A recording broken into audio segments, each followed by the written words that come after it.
Assalamualaikum warahmatullahi wabarakatuh. Bismillahirrahmanirrahim. Alhamdulillahilladzi hadana lihadza wa ma kunna linahtadiya laula an hadana Allah.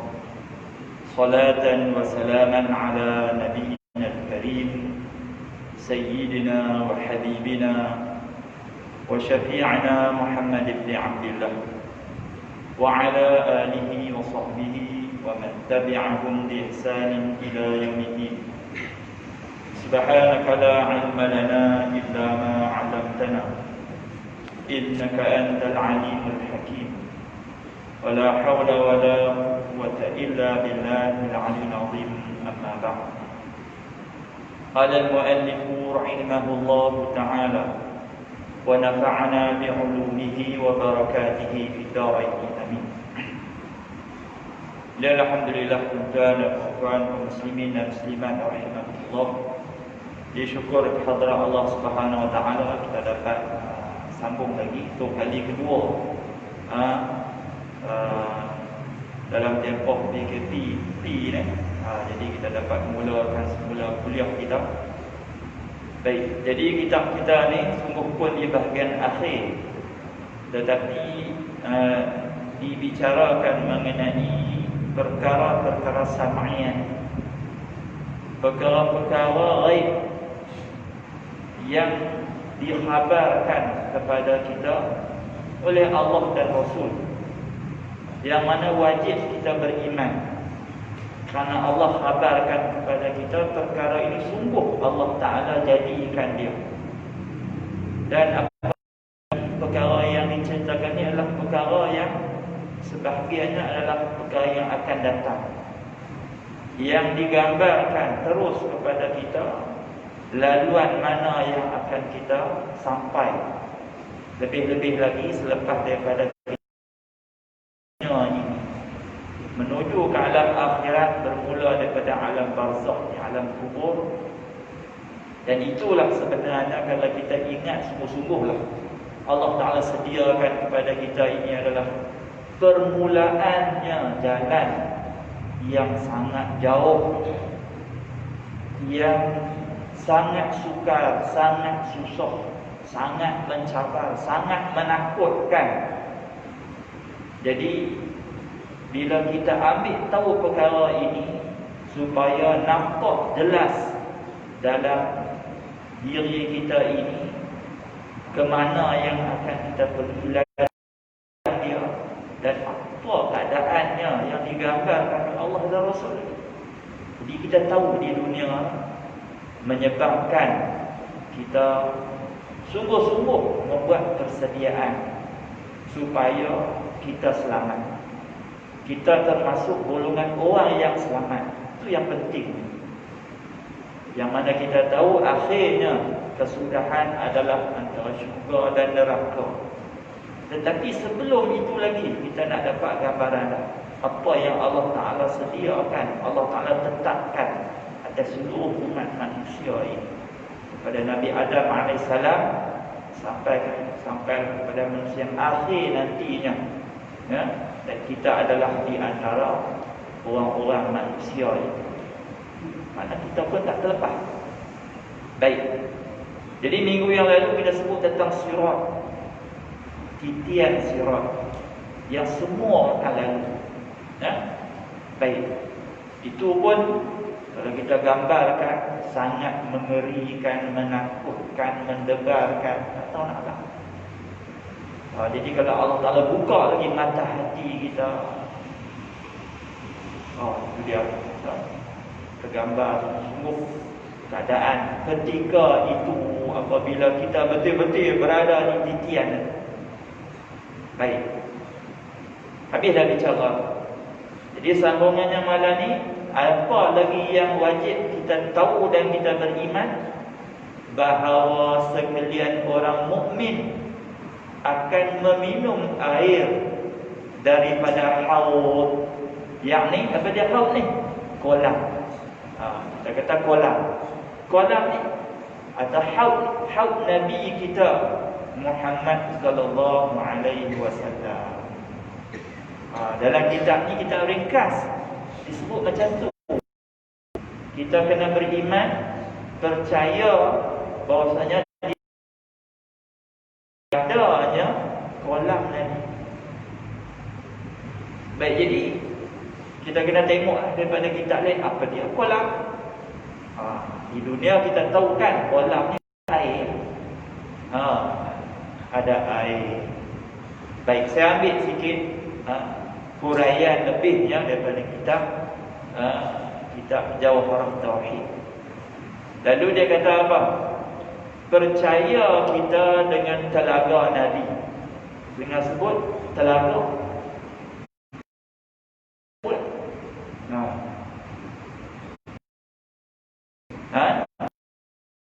Muhammad sallallahu alaihi wasallam itu wajib dengan seperti barang yang sampai ia barang kepada kita. Mana dalil ini ada. Tapi di sini dia sebut gitu kan. Nanti sekali kita tengok mana ada dalil dia. Sebab ghalibnya kitab-kitab yang kecil ni dia hanya sebut saja apa yang wajib kita percaya. Dia tak datangkan dengan dalil, dia sebutnya ada dalil.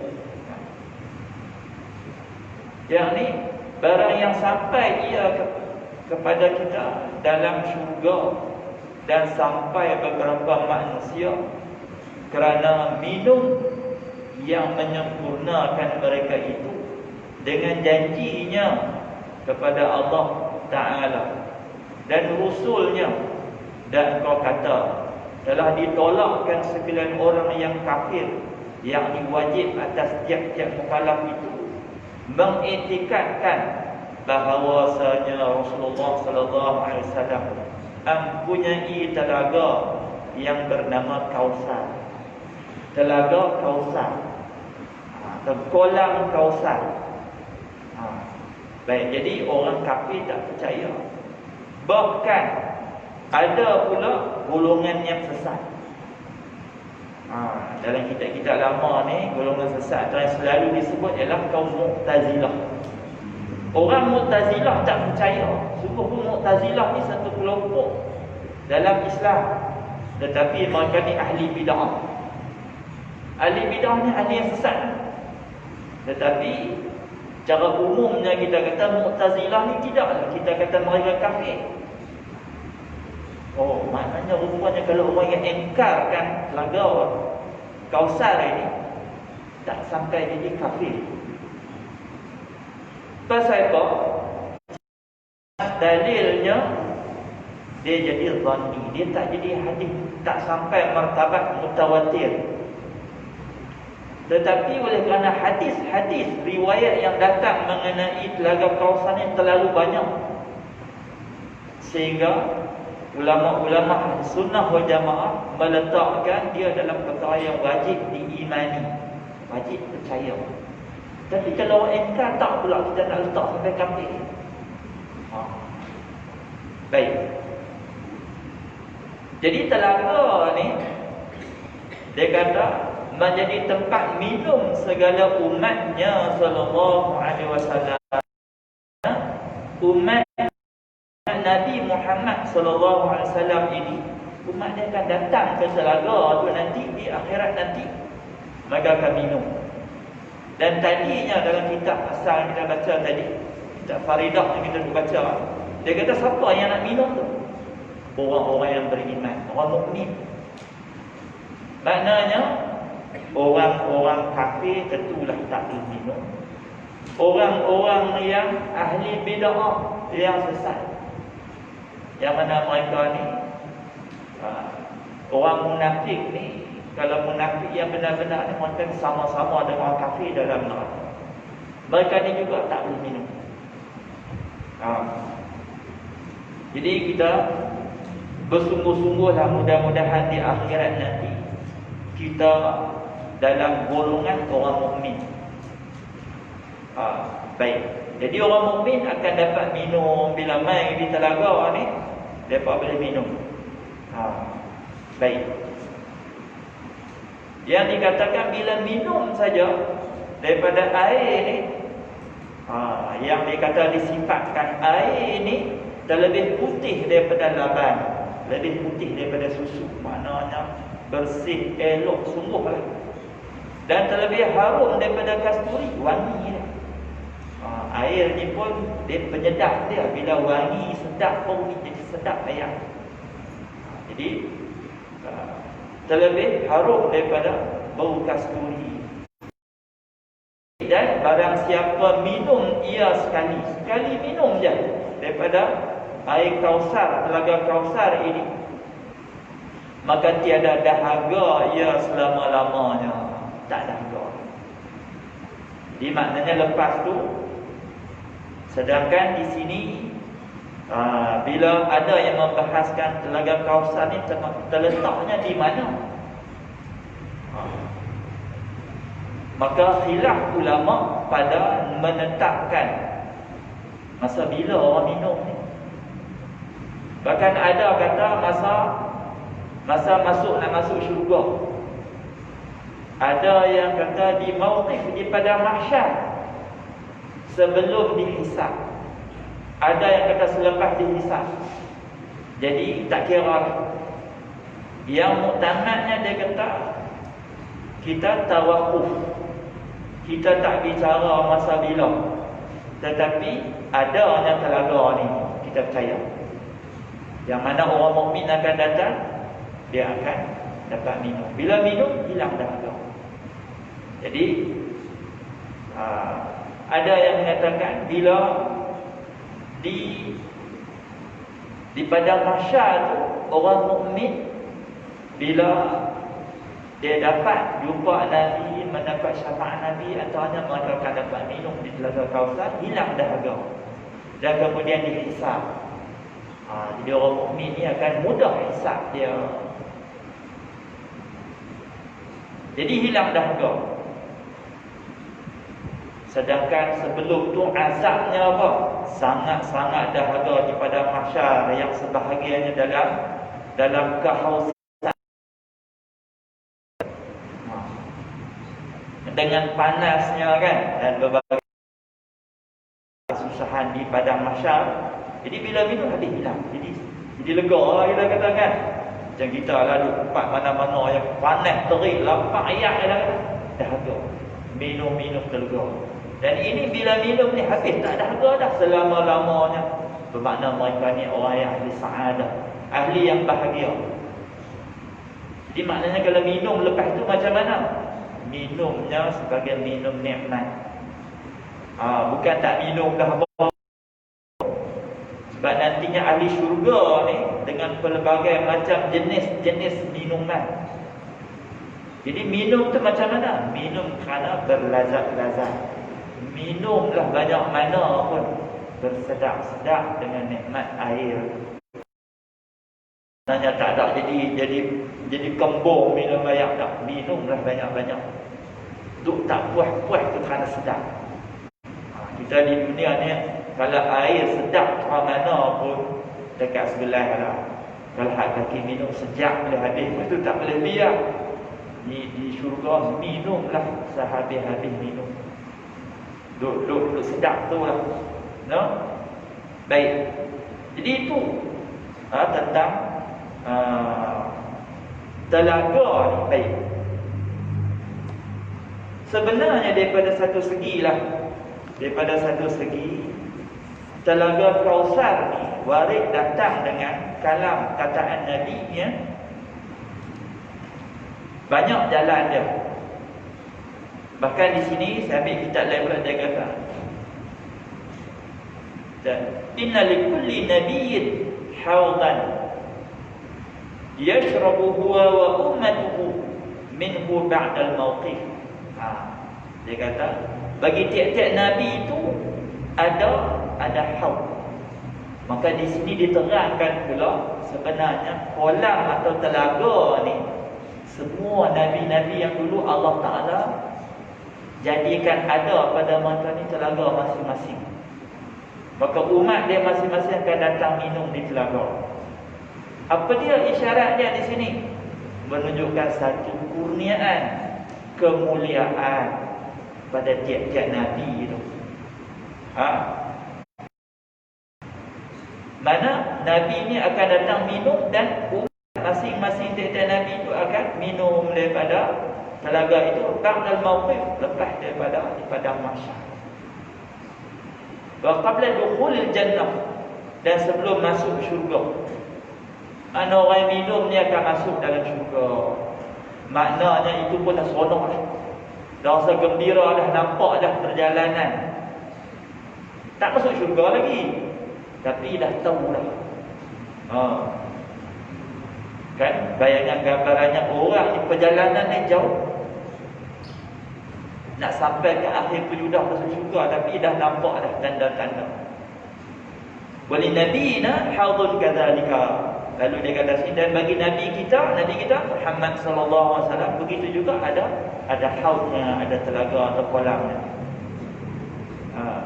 Kita ma'uhu abyadu minal labani.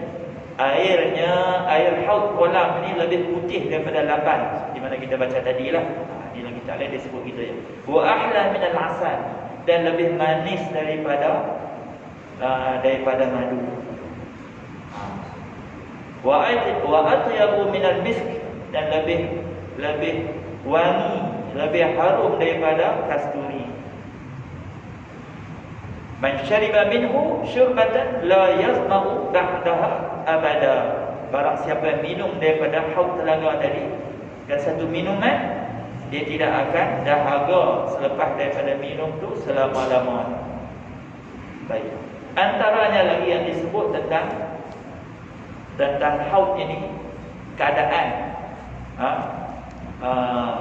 telaga itu. Baik, saya nak ambil daripada kitab Ibn Katsir tentang bicara hal-hal tentang hari akhirat, hari kiamat. Baik. Tadi dia kata tentang banyaknya riwayat-riwayat tentang haud Nabi. Maka di sini dia kata para sahabat yang mempercayai adanya perigi Nabi atau haud Nabi Muhammad sallallahu alaihi wasallam pada hari kiamat, dan meriwayatkan hadis-hadis mengenainya. Mana banyak sahabat meriwayatkan, mengkhabarkan kata Nabi pernah bercakap tentang haudnya, kolam dia. Nak sebut pun banyak, saya baca sikit ya. Ada sejumlah para sahabat Rasulullah sallallahu alaihi wasallam yang telah meriwayatkan hadis-hadis mengenai haud baginda pada hari kiamat nanti. Kita antaranya yang meriwayatkan sahabat-sahabat ni Ubay bin Ka'ab, Jabir bin Samurah, Jabir bin Abdullah, Jundub bin Abdullah al-Balji, Zaid bin Arqam, Salman al-Farisi, Harisah bin Wahab, Huzaifah bin Usaid, dan lain-lain banyak ni. Sampai sebab buka cerita. Baik. Nabi sebut sini hadis riwayat daripada Anas bin Malik, Sahih Al-Bukhari. Dan Sahih Bukhari ada sebut, diriwayatkan bahawa perawi hadis ini berkata, dia kata, dicerita oleh Anas, Rasulullah SAW bersabda, inna qadra haudi kama bainal ailata wa san'a'a minal yamani, wa inna fihi manal abariqi ka'adadi nujumis sama. Sesungguhnya qadra, makna ukuran, kadar, ukuran haudi, kolam aku ni, kata Nabi, adalah seluas antara Ailah dan Sana'a di Yaman. Nabi sebut nama tempat ni antara Ailah dan Sana'a di Yaman.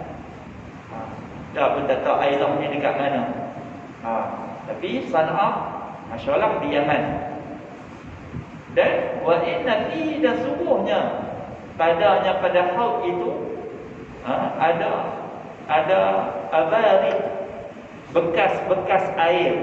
Orang ada kendi-kendi bekas air. Ka'adadi nujumis sama, sebanyak bilangan-bilangan bintang di langit. Kita tengok bintang di langit ada banyak mana?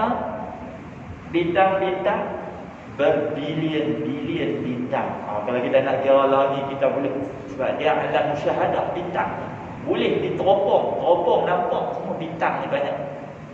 Jadi kalau kita tengok dengan mata kepala ahli-ahli astronomi yang ni, tak terbilang sebenarnya bintang di langit ni sangat banyak. Dia dah masuk angka berbilion-bilion dah. Terlalu banyak. Jadi bila Nabi sebut kata kendi air ni, cedok air ni nak cedok daripada kolam tu, banyak mana ada sebanyak bintang. Maknanya apa? Tak payah tunggu lah. Tak payah duk tunggu buat hang cebok tak kira kopi dah, pakat-pakat ambil cebok sendiri. Banyaknya. Itu Nabi cerita tentang kolamnya. Baik. Kemudian yang tadi kita kata, kita beriman. Kita sekarang ni kita mengaji bab adanya kolam Nabi, maka kita beriman. Tetapi ada orang yang tak nak, banyak Mu'tazilah dan golongan-golongan lain yang tak percaya. Lalu di sini tengok pada riwayat ni pula. Dalam hadis Bukhari juga, dan riwayat daripada Anas bin Malik juga, daripada Nabi SAW, Nabi bersabda, la yaridanna alayya nasun min ashabil hawd, min ashabi al-hawda, hatta araftuhum ukhtuliju duni fa'aqulu ashabi fayaqulu la tadri ma ahdathu ba'daka. Apa maksud dia?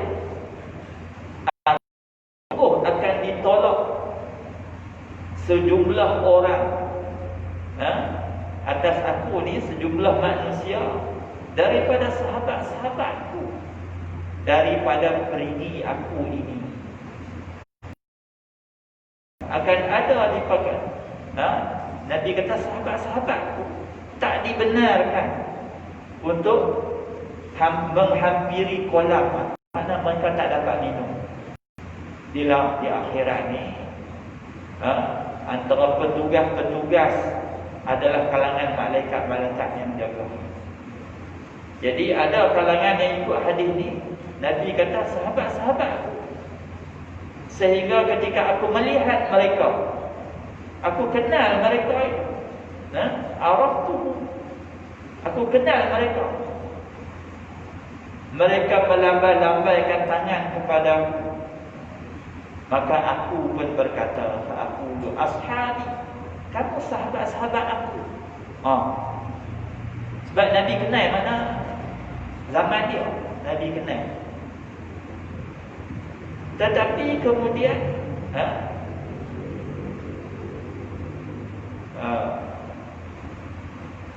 fayaqulu la tadri, maknanya kemudian ada orang lain kata, bila Nabi kata mereka ni sekawan aku, sahabat aku. Tetapi ada maknanya barangkali kita kata sini malaikat-malaikat bagi tahu, sesungguhnya kamu tidak tahu bid'ah ahdatsu. Mereka telah mengada-ngadakan bid'ah yang telah mereka adakan sepeninggalan. Makna ada kalangan sahabat yang menyeleweng jadi bid'ah mereka, makna mereka menolak tentang haud Nabi ini, lalu mereka ni di akhirat nanti tak dibenarkan. Tak dibenarkan untuk dapat minum daripada telaga Nabi. Jadi itu akibat dia.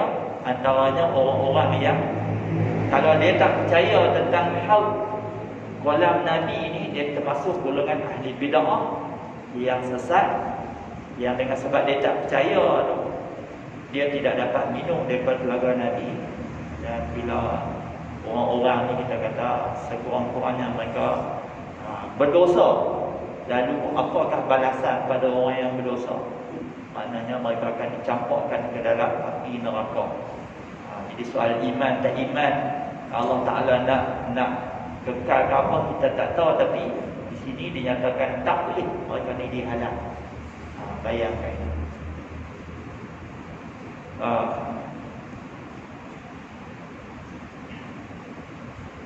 Dan ada hadis yang lain disebut, sesungguhnya aku menunggu kedatangan kamu sekalian di perigi. Ini kata Nabi, aku tunggu kamu. Barang siapa melalui, pasti dia minum, dia dapat minum. Dan barang siapa minum, maka dia tidak akan merasa dahaga selama-lamanya. Ini makna yang tadi, tahap daripada yang tadi apa? Orang beriman, daripada umat Nabi yang beriman. Bila dia dapat minum, dia tak dahaga. Sesungguhnya akan ada, ini kata Nabi, sesungguhnya akan ada beberapa kaum yang ditolak dari perigi itu. Maknanya mereka sampai di perigi itu, nampak nak pergi minum, tetapi dihalang, ditolak. Aku kenal mereka dan mereka pun kenal aku, kata Nabi. Kemudian terhalanglah antara aku dan mereka.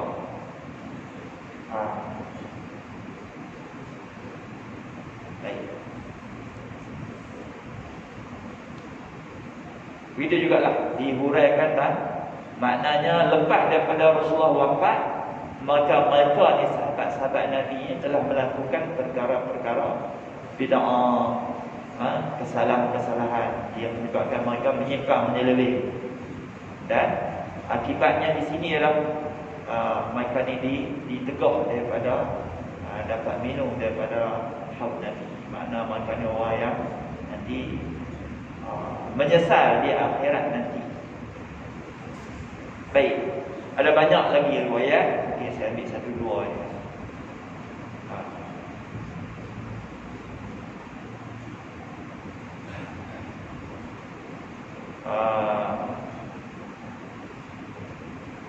Baik, ada lagi hadis Nabi SAW diwarikan daripada Uqbah bin Amir.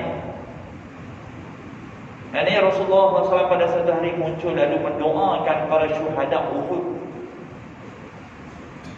seperti halnya ketika baginda berdoa pada salat mayat, salat jenazah.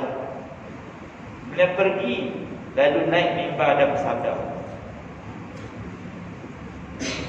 Inni faratukum wa ana syahidun alaikum wa inni wallahi la anzuru ila hawdil an wa inni qad u'titu mafatiha khazainil ardi aw mafatihal ardi wa inni wallahu ma akhafu alaikum an tushriku ba'di walakinni akhafu alaikum an tatanafasu fiha. Tanafasu fiha. Sesungguhnya, kata Nabi, aku menunggu kedatangan kamu sekalian di perigi. Aku tunggu ila haudi. Aku akan menjadi saksi atas kamu. Dan sesungguhnya aku sekarang ini demi Allah benar-benar melihat perigiku. Ini waktu Nabi kata, aku benar-benar melihat. Kali Allah Ta'ala buka tengok, tak ada mustahil bila diperlihatkan kepada Rasulullah haud dia, kolam dia. Dan sesungguhnya aku telah diberi kunci-kunci gudang kekayaan atau kunci-kunci bumi. Rasulullah ni Allah Ta'ala bagi kat dia. Boleh kalau dia nak Allah bagi, tapi Rasul tak mau. Di dunia ni dia simpan. Dia tahu apa yang baik untuk umat. Tu pun manusia gila dah dunia ni. Kan manusia rasa hidup di dunia ni bila kaya raya dia rasa hebat, mewah. Dia yang masalahnya manusia ni bila senang lenang di dunia lalu dia lupa akhirat. Lalu lemahlah jiwa hati dia nak beramal ibadat, nak bersungguh-sungguh untuk buat persiapan di akhirat. Maknanya dia leka lalai di dunia. Jadi kita minta berlindung. Kita pun macam tu. Ghalib manusia ni bila dia senang lenang di dunia ni, dia anggap nampak akhirat tu jauh sangat. Lalu dia menangguh-nangguhlah amal-amal ibadat dia. Dia nampak dunia tu yang dia usahakan, yang dia berjaya, dia rasa seronok. Bila buat ibadat rasa kecil ya. Allah dapat apa? Tasbih, zikir, baca Quran. Du sedekah apa? Habis duit pun. Kalau dia beli untuk diri dia rasa puas. Itu orang yang nampak dunia yang besar. Sedangkan orang yang nampak akhirat, dia seronok pula kalau dia boleh infak, belanja, buat benda-benda yang dia tahu akhirat dia akan jadi manfaat sungguh. Tak? Kita fikir je kan, kita tengok dekat orang dewasa kan. Kita ni main musim nak korban, buat korban lah. Wahai kalau nak ikut berapa keluarga kita dalam kampung ni ada, tapi nak buat korban tu berapa bangku ya kan. Kemudian pula kita ni bila buat korban tu kira berapa? 700 mahal kan. Kita ni orang ni dah tembok dia gegak, dah tembok belum. Ada hak luar enggak 400. Ada saya tengok orang ni belah mana? Belah Pulau Gangsar. 290. Satu bangku. Dia buat banyak tempat dalam ini dia. Tapi nak agak kata apa? Dia kata puak-puak Bangladesh. Dia puak kalau dapat. Ditengok sendiri. Maknanya pilih lembu yang paling gemuk, paling cantik, paling dia berkenan nak kira kan. Sebab memang pun kita ni sebenarnya nak buat korban, pilih lembu yang paling elok. Banyak isi kan. Tak ada cacat celah apa. Kita kira muat. Mana bila dia berkenan dia tak kira harga. Dia kira benar ni. Berapa? Tawar-tawar lah. Mana terbalik. Baik. Jadi nak buat ibadat ni atas dasar takwa kan. Itu dalam bab korban ni. La yanalallaha luhumuha wala dima'uha walakin walakin yanalu taqwa minkum. Yang sampai kepada Allah Ta'ala itu bukanlah daging-daging dia dan darah-darah dia, tapi yang sampai kepada Allah adalah takwa daripada kamu. Barangkali ada orang yang dia bermegah-megah dengan korban yang dia buat. Cerita orang ni dia buat korban ekor ke apa. Kalau itulah yang dia buat, Allah Ta'ala tak mau terima lah. Yang terima adalah niat ikhlas dia redha Allah. Dan antaranya yang kita kata dia duk membayang-bayang, ya Allah, kiranya terimalah amalku ini yang menjadi manfaat di hari akhirat, yang tak ada manfaat apa melainkan orang yang bawa datang dengan iman dan amal soleh dia. Jadi kita nak bawa apa? Nak bawa daripada dunia bawa ke akhirat. Inilah antara amalan-amalan kita. Betul dalam bab korban ni lebih kurang lah kan. Lebih kurang. Nak bagi orang makan, hak panggu kita dekat kat orang lain bagi makan, niat nak bagi orang makan pun. Hidup tak puas hati jangan. Baik. Jadi Rasulullah ni sebenarnya dia boleh saja. Sebab kunci-kunci kekayaan di bumi ni Allah Ta'ala bagi kat Nabi. Kalau dia minta nak lah bagi. Maknanya pernah ditawarkan gunung Uhud tu jadi emas, bayar. Nabi tak mau. Kalau kita satu bukit jadi emas tak. Dan sesungguhnya aku, demi Allah kata Nabi, tidak khawatir kamu akan musyrik seperti sepeninggalanku. Mana aku tak takut kata kamu nak jadi orang musyrik. Maknanya Nabi dah yakin dengan keimanan sahabat-sahabat. Takkan jadi syirik. Tetapi aku khawatir kamu berlumba-lumba dalam soal keduniaan. Apa? Yang tadi apa syahidnya di sini? Nabi kata tentang adanya peringi haud dia di akhirat nanti. Dan Nabi kaitkan dengan Nabi bimbang kita ni akan berlumba-lumba mencari dunia. Sebab tu Nabi tak mau kita ni hidup bermewah-mewah. Baik, tu je menjadi dalil juga adanya haud Nabi, kolam Nabi. Baik, dalam kitab ni banyak didatangkan banyak lagi dari dalil, tapi kita tengok sini dia buat khulasah ni sikit.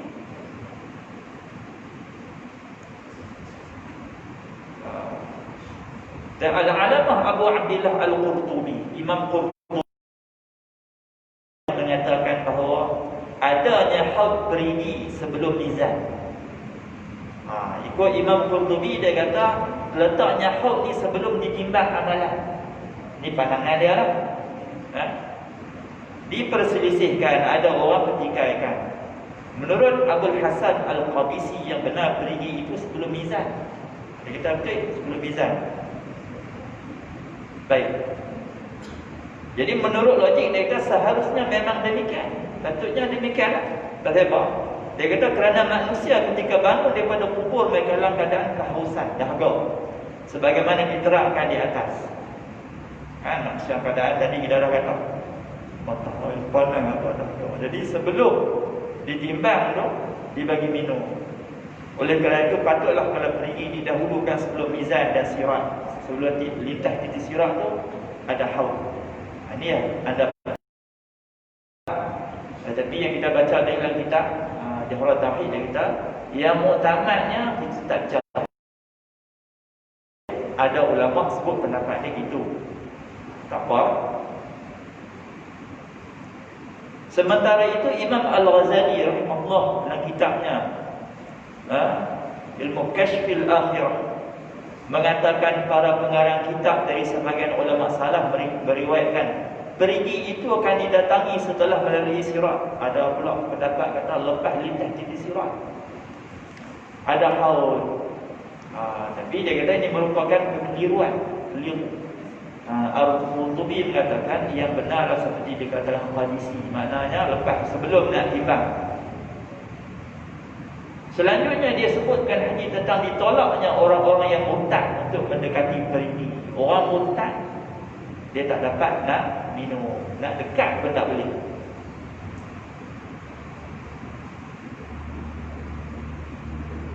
Hadis ini di samping sahih juga merupakan dalil yang tegas bahawa perigi itu ada di mauqif, makna di padang mahsyar sebelum manusia melintasi sirat. Ana lebih kuat pendapat kata gitu. Kerana apa dia kata? Kerana sesiapa pun yang melintasi sirat, siapa yang berjaya lepas balik sana pasti selamat. Maknanya dia masuk syurga. Baik. Kemudian lagi ada juga orang bicara tentang luah mana. Saya tak baca banyak semua tadi, tapi ada Nabi sebut tentang luasnya telaga ni atau kolam ni. Yang tadi kan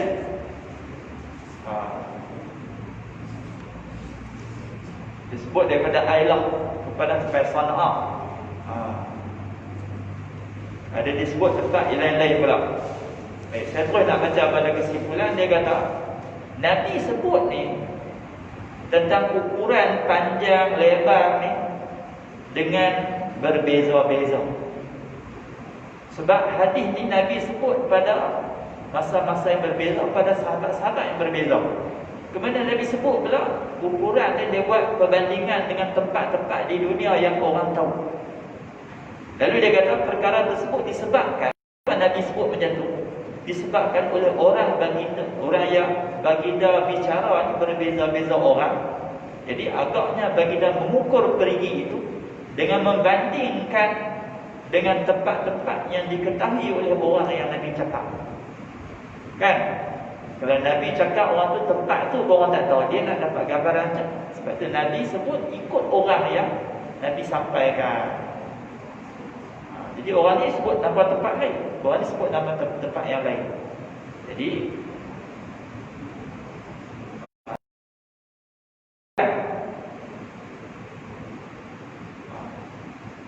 ada yang Nabi sebut kadang-kadang antara Ka'bah dan satu tempat yang lain yang ukuran-ukuran tertentu.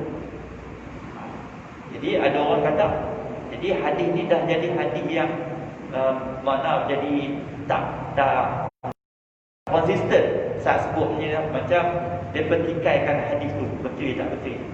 Lalu ulama kata itu Nabi nak buat bandingan saja. Apa yang terjadi, dia katakan Nabi bercerita kepada para sahabatnya tentang pergi berkali-kali. Dia jelasnya Nabi bercakap pada banyak kali. Setiap kali baginda SAW dengan tempat-tempat yang kita ketahui oleh setiap orang. Bahkan dalam sebuah hadis sahih diterangkan bahawa baginda mendefinisikannya dengan sebulan kali sebulan. Sebulan kali sebulan perjalanan. Jadi macam-macam. Ala kulli hal kita kata macam ni lah, nak agak kata kolam tu luas, besar, sehingga manusia yang datang untuk minum tak payah berebut-rebut. Gitu je. Ya. Jadi bila kita dah tahu keadaan ini, satu kemuliaan pada Nabi dan kemuliaan pada umat-umatnya, maka kita berdoalah selalu kepada Allah SWT. Ketika sampai masanya nanti, mudah-mudahan kita ni orang yang selamat, dan bila sampai sungguh kat telaga ni, kita diizinkan untuk minum. Jadi itulah antara saat-saat peristiwa yang akan manusia lalui, dan bahagialah orang ni, untunglah sungguh. Sedangkan kita kata, kalaulah kita di dunia ni tak buat persiapan dengan bawa balik datang dengan banyak dosa, tentulah kita akan duduk dalam keadaan susah, rasa takut dan macam-macam. Tak. Patah lagi kalau sampai tengok dah telaga kolam ni, tapi dihalau, hinanya, takutnya, kan, macam-macam. Jadi antara keimanan kita ni, kita kena sungguh-sungguhlah minta kepada Allah SWT supaya kita ni duduk berbayang-bayang nampak keadaan di akhirat, membuatkan kita ni beribadat kepada Allah, minta dapat kelepasan, dan kita semakin hari semakin elok lah, tambah lah, maknanya makin dekat dengan Allah, makin takwa kita, selamat dunia ni, selamat di akhirat.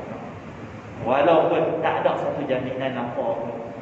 Maksudnya bukanlah maknanya kalau kita boleh ibadat sungguh-sungguh kuat, kita rasa kita ni orang, kita ni tak apalah, kita ni ahli boleh minum lah, kita ni orang mukmin lah. Tak. Kita kena duduk antara khauf darajat, takut dan harap. Takut kita ni masuk golongan orang yang susah nanti. Tapi tentulah kita harap. Dan harap ni bukan harap angan-angan jenis, harap yang ada lapis lah.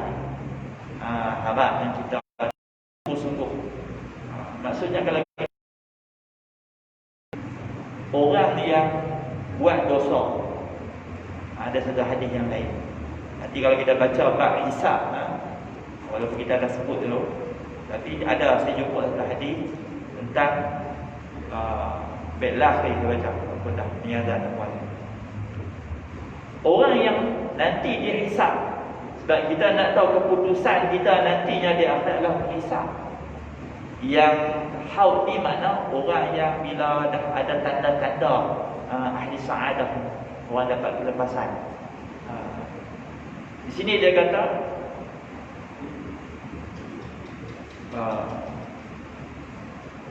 mendekat oleh seorang daripada Tuhan, sehingga meletak, maknanya penimbang, yang mana dihisab.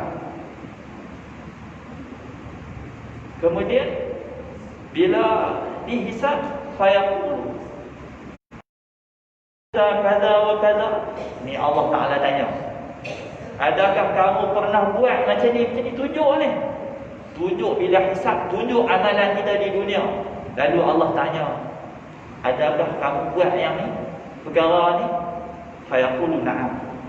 Maka kita ni, orang yang kena dihisab tu, dia kata ya, dia mengaku. Apa biruhu? Dia mengaku. Mengaku apa ni dia sebut lah? Dia mengaku dosa-dosa yang dia buat. Rupanya nak cerita ni, waktu hisab nanti, tunjuk perbuatan dosa-dosa kita buat. Lalu Allah Ta'ala tanya, apa yang ni? Ya. Masa tu tak boleh bohong lah kan? Dia mengaku terang-terang dah nampak bukti kata dia berdosa. Tetapi ni kita nak tahu. Sumayaku.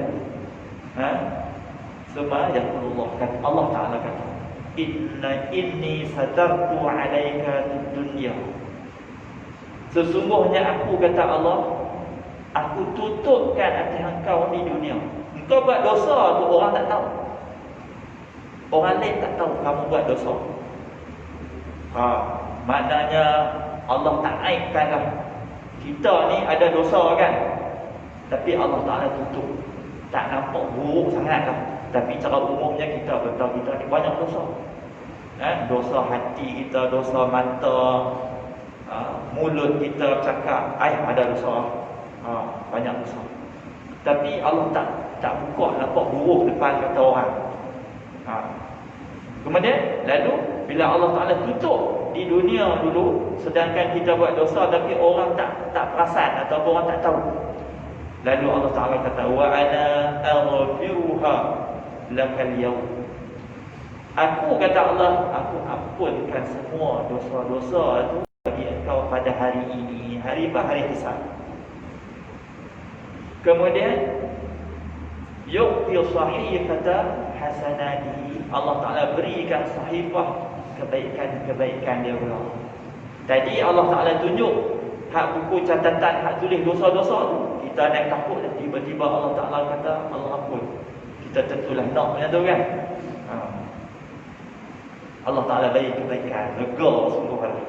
Tetapi kalau kita tengok orang yang macam mana yang akan dapat macam ni, orang yang di dunia ni bila dia buat dosa, cepat-cepat dia minta ampun kepada Allah. Orang yang rasa dia berdosa, rasa bersalah dan dia takut kepada Allah.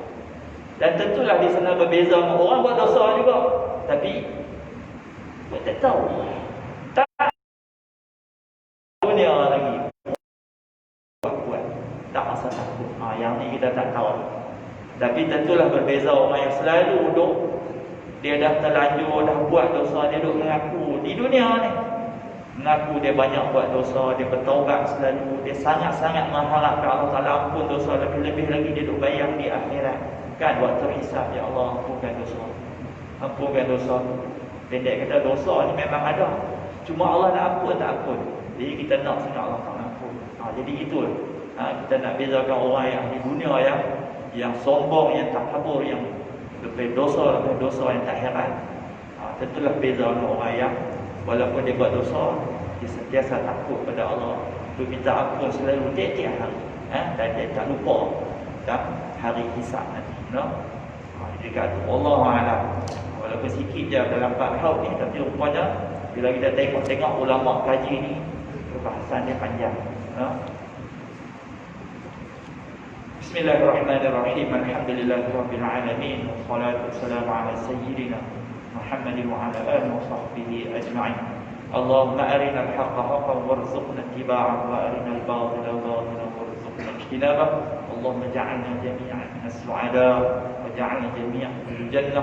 اللهم ربنا افتح بيننا وبين قومنا بالحق وأنت خير الفاتحين. صلى الله على سيدنا محمد. الحمد لله.